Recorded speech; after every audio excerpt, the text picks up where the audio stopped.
మొగుడు ముండైతేను కొడుకు వెధవైతేను పెళ్ళాల ప్రవసాగునన్నా. మొగుడు ముండైతేను కొడుకు వెధవైతేను పెళ్ళాల ప్రవసాగునన్నా. అయిన వారు లేక కాని వారికి గాక ఈ మొండి బ్రతుకెందుకన్నా, ఈ మొండి బ్రతుకెందుకన్నా.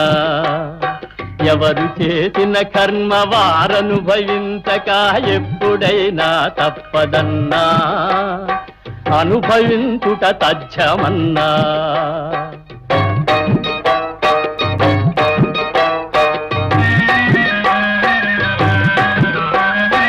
అత్త ఒక రోజు నా కోడలేనన్నది గుర్తుకొస్తే చాలునన్నా. అత్త ఒక రోజు నా కోడలేనన్నది గుర్తుకొస్తే చాలునన్నా.